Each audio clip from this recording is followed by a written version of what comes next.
Muy buenos días, queridos hermanos, queridos amigos. Bienvenidos a nuestro estudio diario de la Palabra de Dios, como lo hacemos cada día domingo, cada inicio de semana. Y antes de continuar o meternos ya de lleno a nuestro estudio de este día, vamos a tener una oración para pedir la bendición de Dios por el estudio de este día. Padre nuestro que estás en los cielos, te alabamos y te glorificamos, y que tuya sea la gloria y la honra por los siglos de los siglos.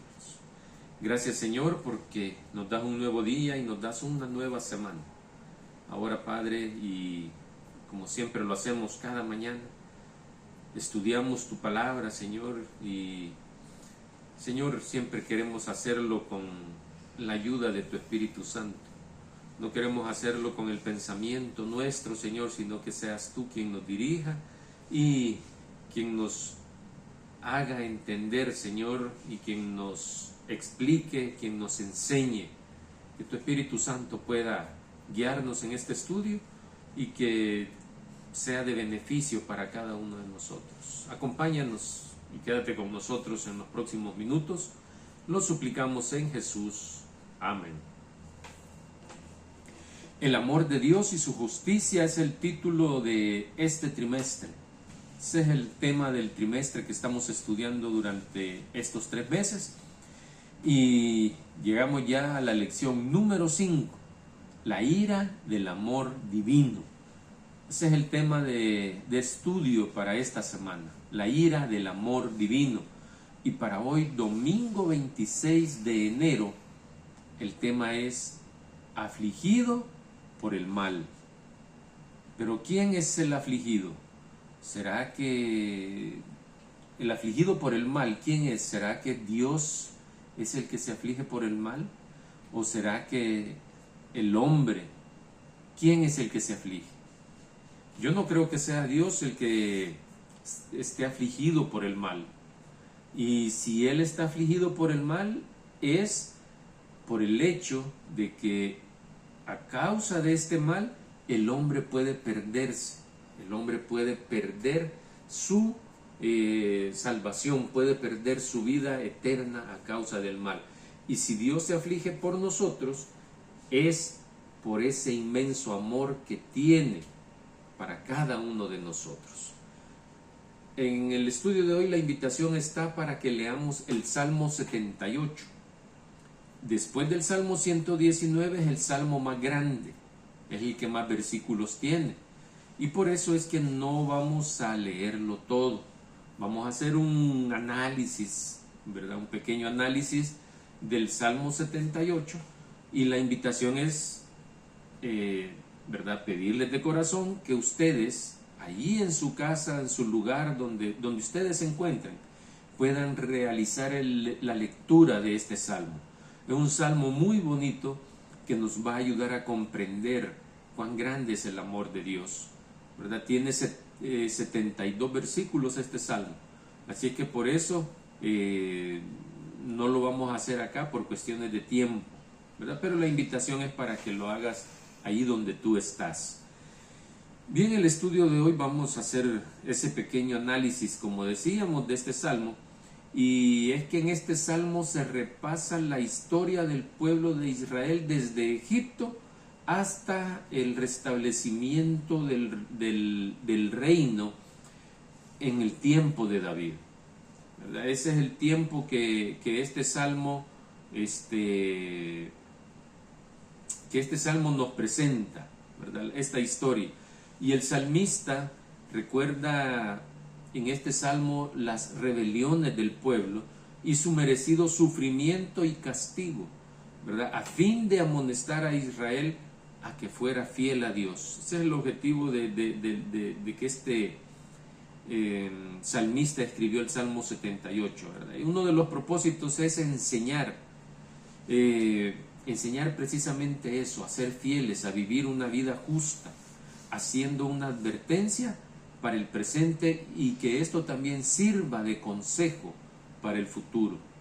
Ya en el primer versículo, cuando comenzamos a leerlo, en el primer versículo ya se hace referencia a que es un pueblo que le pertenece a Dios, un pueblo que le pertenece a Jehová, a nuestro Señor, y que como su pueblo nos da la indicación, ¿verdad? Nos hace la indicación en el versículo 4 de que cada generación tiene el sagrado mandado o como una orden, por decirlo así, ¿verdad? Dios nos manda a que cada generación podamos entregar a la siguiente generación el relato de las providencias, el relato del favor de Dios para su pueblo. Eso es lo que Dios quiere y ese es el objetivo, ¿verdad? Que nosotros podamos enseñarle a nuestros hijos, a nuestras futuras generaciones, y eso ha venido siendo desde entonces, ¿verdad? Y no solo enseñarle la historia, la provisión de Dios, sino que enseñarle la ley sobre todo, ¿verdad? La enseñanza de su ley. Eso es lo que Dios quiere, que generación tras generación se vaya haciendo, ¿verdad? Y que esa ley, al aprender esa ley, se va a llegar a tener un poder vivificador en la vida en aquel entonces de los israelitas, ¿verdad? Pero ahora nosotros, y es para que nosotros no seamos rebeldes como nuestros padres antiguos de la antigüedad, del Antiguo Testamento, que no seamos rebeldes a Dios y que no guardaron el pacto, ¿verdad? Ese pacto de Dios, ni quisieron andar en su ley, sino que todo lo contrario, se olvidaron de sus obras y de sus maravillas que les había mostrado, ¿verdad? Entonces, eso es lo que Dios quiere, eso es lo que quiere Dios, que andemos rectamente y que le contemos a nuestros hijos todas las maravillas que Él hace por nosotros día tras día. Eso es lo que debemos hacer, ¿verdad? Pero como seres humanos a lo mejor se nos olvida con el tiempo que tenemos que hacer eso, enseñarle a nuestros hijos. Luego de los versículos 17 al 31 se describen las quejas de los israelitas porque les hacía falta la comida, porque les hacía falta el agua para beber. Después, más adelante se menciona el castigo, ¿verdad? Que es el resultado de esas quejas, ¿verdad? El castigo. En los versículos 19 y 20 dice que hablaron contra Dios,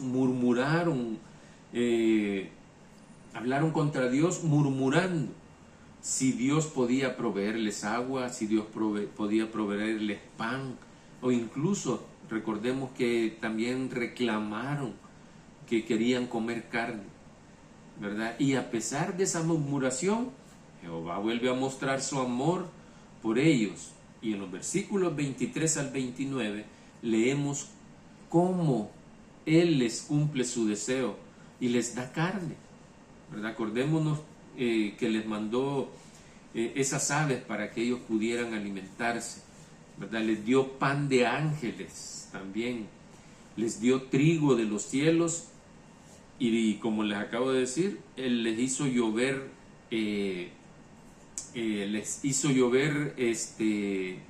carne, ¿verdad? Como polvo.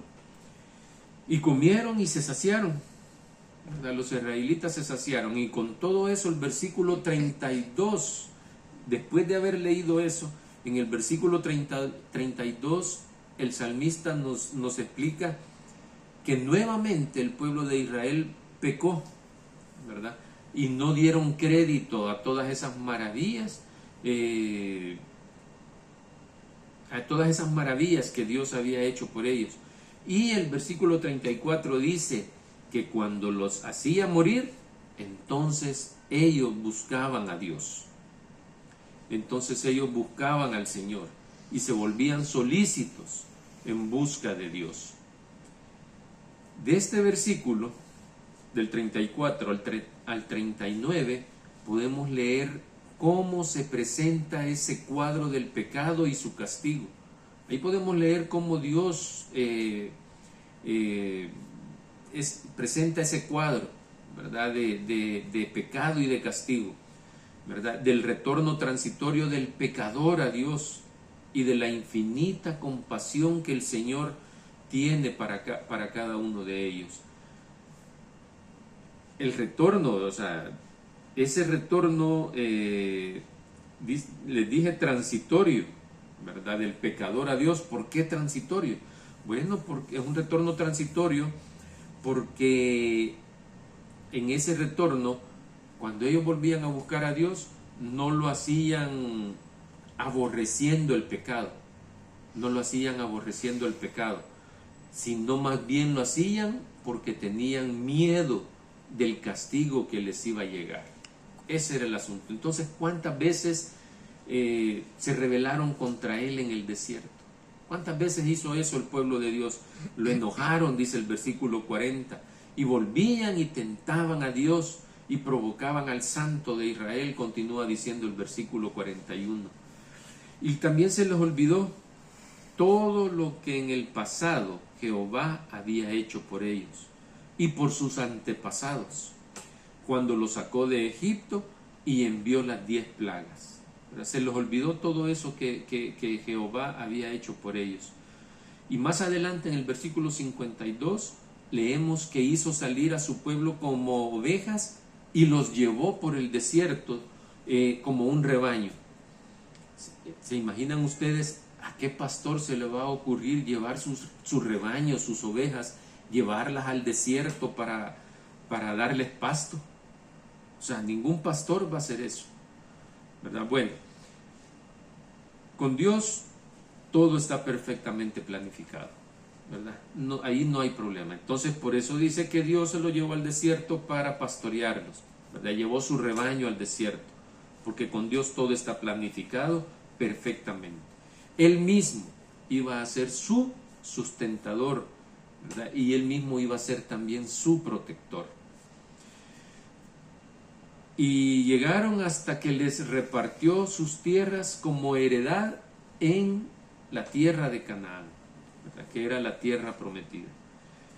Todo ese trajinar de Egipto hasta la tierra prometida, Dios fue su protector y su sustentador.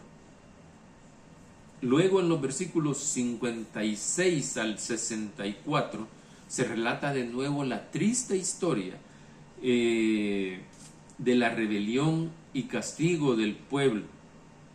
Allí otra vez el pueblo vuelve otra vez a ser rebelde y nuevamente se repite la historia.